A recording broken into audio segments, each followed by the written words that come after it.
And let's dive straight in with the fact that yesterday saw a royal wedding, as you probably knew if you were anywhere within earshot of CBS's Gayle King. Hello, I'm Gayle King of CBS This Morning. I just have one big goosebump all over my body. I'm going to change hats every hour on the hour. You just saw James Blunt go, and he does that song, "You're Beautiful." That's all I'm going to sing of that. I feel like crying. Oh, my gosh. This is actually very good and very moist. You're beautiful. Oh, yes. Do you know that? Yes, of course I do. I won't sing anymore. You're beautiful. I love that song. Pippa got a lot of attention because everyone was raving about her bottom, and I thought, is that a big bottom? I don't think so. But she got a lot of attention from her bottom that people thought was perfection. Guess that's a matter of opinion. I've seen some big bottoms. I didn't think that was one, but okay. You know what? That's fair, Gayle. That is actually fair. We British people are not exactly known for our taste in butts. The actual Sir Mix-a-Lot was a 16th century nobleman, so inbred that when a girl walked in with an itty-bitty waist and a round thing in his face, he just sneezed out of his elbow and died. Now, a little bit of history for you. Now, perhaps the most notable part of the service was Bishop Michael Curry, who delivered an impassioned ode to love, which led to some pretty awkward reaction shots. There were some old slaves in America's antebellum South who explained the dynamic power of love and why it has the power to transform. They explained it this way. They sang a spiritual, even in the midst of their captivity. They said, if you cannot preach like Peter, and you cannot pray like Paul, you just tell the love of Jesus, how he died to save us all. Oh, that's the balm in Gilead. This way of love, it is the way of life. They got it. He died to save us all. Oh, that is the wrong room there, buddy. Because believe me, those are some of the most repressed people on earth. Talking to the Queen about love is like talking to her about the transformative power of the Taco Bell $5 Chalupa Cravings box. Don't tell me about this. I'm not interested. It sounds disgusting, and if I ever experienced it, I'd break out in hives. Good day to you, sir. I said good day to you now. So for now, let's move on to North Korea, a country led by a man who is both a brutal dictator and also the only person who's ever been excited to get a picture taken with Mike Pompeo. Now, the proposed summit between Donald Trump and Kim Jong-un is scheduled to take place on June 12th, but this week it hit a major snag. North Korea now says it may call off Kim Jong-un's meeting with President Trump over U.S. demands to denuclearize the Korean peninsula. Yes, the summit is now in jeopardy for a number of reasons, from the fact that both sides apparently have different definitions of what denuclearization means, to North Korea's objections to the US and South Korea holding a joint training exercise called Max Thunder, which incidentally sounds way too much like a porn name for a military exercise. It's as if the Bin Laden raid had been called Operation Dick Thick Hog Bin Laden Goes Down. Now, negotiating with North Korea is clearly the tightest of tightropes to walk. And unfortunately, instead of a professional tightrope walker, Trump has brought in a big old walrus. Specifically, this big old walrus, John Bolton, the brand new National Security Advisor, who's been appearing on TV making a pretty alarming statement. Is it a requirement that Kim Jong-un agree to give away those weapons before you give any kind of concession? I think that's right. I think we're looking at the Libya model of 2003, 2004.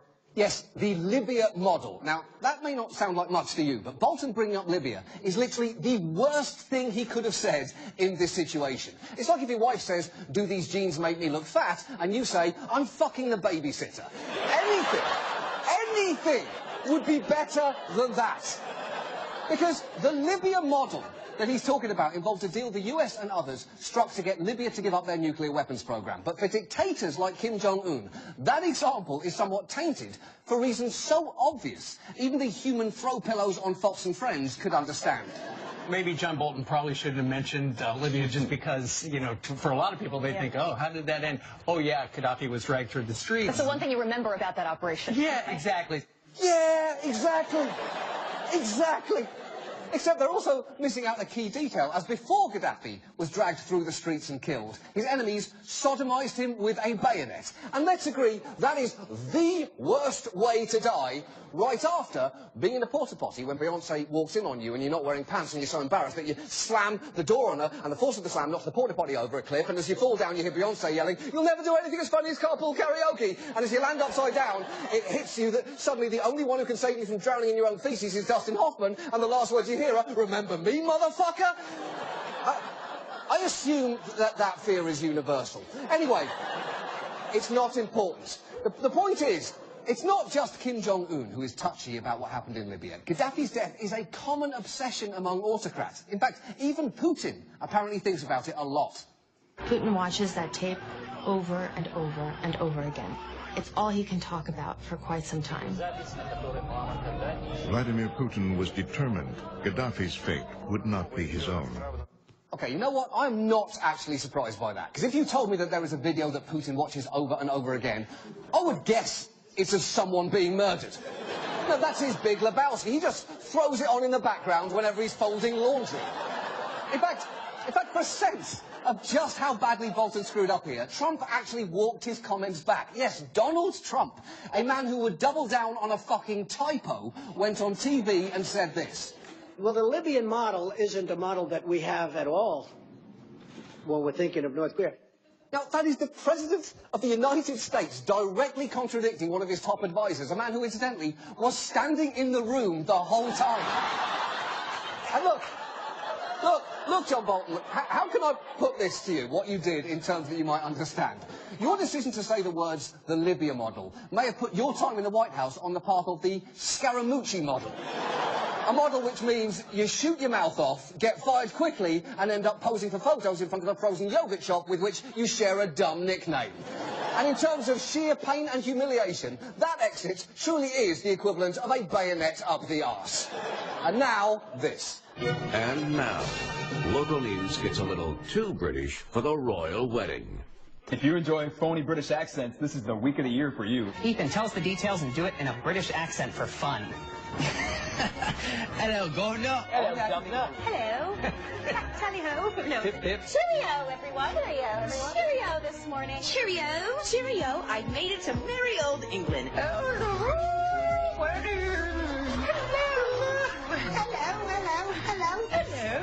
You cheeky monkey. Tally-ho. Maybe a spot of tea? Spot of tea. A spot of tea. A spot of tea. A spot of tea. Spot of tea. We do have 3 accidents in town this morning. Cheerio. You know, the last time we spoke with some type of accent, we made it on HBO. We did. That's right, the John Oliver show. Yes, maybe we'll do it again. What do you say? From the town of Windsor. Top of the morning. Moving on. Our main story tonight concerns rehab, the most common place to go after hitting rock bottom other than Dave & Buster's. Don't let their smiles fool you. Every one of those men is at the lowest point in their lives in that photo.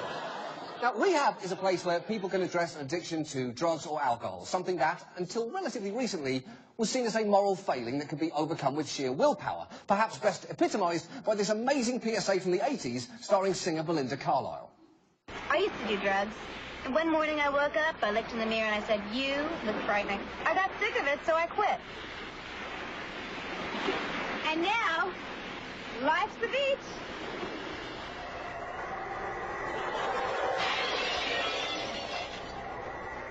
Rad. Now, incidentally, Belinda Carlisle has since admitted that after that PSA was shot, she used cocaine for another 20 years, to a point where, and I'm quoting her directly here, "I'm surprised I still have a nose." Which is the kind of statement you only normally hear from toddlers who just spent the afternoon with their uncle. He told me he got it in his fingers, and I fucking flipped, man. I was crying, screaming, the whole thing. I'm surprised I still have a nose. Is it still there? The guy's fucking crazy. Now, thankfully, there is now a broader understanding that addiction is complex and that nothing about getting off alcohol or drugs is easy. Experts now view addiction as a medical problem, often likened to a disease or a chronic condition, and a common way of treating it is through stints in rehab. It is a $35 billion industry with over 14,000 rehab facilities across the United States, some of which have fancy names like Promises or Passages or Milestones. You know, names that sound like perfumes worn exclusively by widows. And some rehabs can even afford to run TV commercials like this. Cliffside Malibu has been helping people just like you for over 12 years. We accept most insurance. Our experienced, compassionate staff will help you get your life back. Call the number or go to the site below. Now, don't wait, because your tomorrow may never come. Wow! That is a hard turn there. That's like Frosted Flakes ending a commercial with Tony the Tiger getting shot by poachers. Now, in recent years, It has gotten easier to get insurance to pay for rehab. That's largely thanks to the fact that George W. Bush passed and Barack Obama expanded laws requiring health insurers to increase coverage for it. But while we use rehab as a shorthand, it is worth knowing that there is no set definition for what it should consist of. In fact, there are no federal standards for counselling practices or rehab programs. And while many rehabs are staffed by people doing their best to help, a report a few years ago found that the vast majority of people in need of addiction treatment do not receive anything that approximates evidence-based care. And for a sense of just how bad things can be, look at Florida, a state whose rehab industry has seen an epidemic of overdose deaths and fraud, to the point where one local official issued a chilling warning. The clear message would be, stop sending your loved ones to South Florida because we're sending them back in body bags. Holy shit! That is the worst and yet possibly most honest tourism slogan for Florida I've ever heard. Come to South Florida, we'll send you home in a body bag. So tonight, let's look at what rehab is and why the industry is so troubled. And let's begin with the fact that rehab should never be seen as a quick fix. It's often just the first step in a lifetime of recovery. Yet many operators make huge claims about their success rate. Take Passages in Malibu. The father and son who run it make some pretty big promises about what they can do for you. When you send patients home, what do you say to them? You're cured. Totally cured. 100%. You will never use drugs and alcohol again. Right. Your dependency has been cured. Have a wonderful life. Bullshit! For a start, there is no way when patients leave, this arsehole doesn't say ciao. There's no fucking way that sound doesn't come out of his lips. But it's not just Passages. Lots of rehabs feel free to make suspiciously impressive claims, as one researcher found out. We called inpatient programs and asked them what their success rate was. And the lowest rate we got quoted was 80%. You know, I do know that about 80% of the clients who have come in here are now sober long term. We've had about an 80% success rate here at 180. And then we would ask, and on what data do you base that? And no one had any data. They had no hard data to back up their claims. And at that point, why even stop at 80%? Why not say you have a 140% success rate? Every 10 people that come into our facility, 14 emerge completely sober. Where did those extra 4 people come from? We have no idea. That's how good we are. And that's the thing. Rehab success rates are often based on self-reported statistics, involving them simply calling former clients. And those results can be problematic, as a man who's participated in one of those studies can tell you. They call you up, and they ask how you're doing, and you just lie. I mean, I just said, yeah, I'm fine, you know, but yeah, I was drinking. Yeah, like, I mean, it's crazy. You know, but I was embarrassed to say, you know, I didn't stay sober. And you can kind of understand that for every reason. It can be hard to admit that you've relapsed, plus it's a phone call, so you'll say whatever it takes to make it end. Because getting sober may be hard, but nothing is harder than an 8-minute phone call with another human being. Nothing. Nothing at all. And look, for all those claims of success, it is very hard to know exactly what you're getting at any given rehab. You might get the traditional 12-step based approach, which undoubtedly works for some, although most experts argue that there should also be consistent access to other newer treatments like certain behavioural therapies or medications like these. But rehabs are not required to offer those. And because a rehab can essentially be whatever its proprietor says it is, that means they can frame almost anything as treatment. For instance, many high-end rehabs offer something called equine therapy. And again, if people respond to that, that's great. But there is no empirical evidence that as a treatment for addiction, it works. Which means some people who paid a high price for it can end up having this experience. They had, like, the whole equine thing. I mean, you go and fucking pet horses. What is petting horses gonna do for me? It didn't do a goddamn thing. I don't even fucking like horses. Okay. So, first of all, I absolutely love that guy. Second of all, he's completely right. Horses can go straight to hell.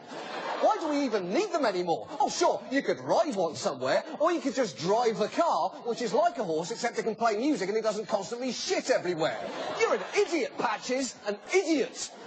Now, one of the places that offers equine therapy is Cliffside, the place from the ad that you saw earlier. Now, a month of treatment there costs tens of thousands of dollars, and its founder, Richard Tate, gets a little defensive when asked if it's worth that price. Listen, $73,000 sounds like a lot of money.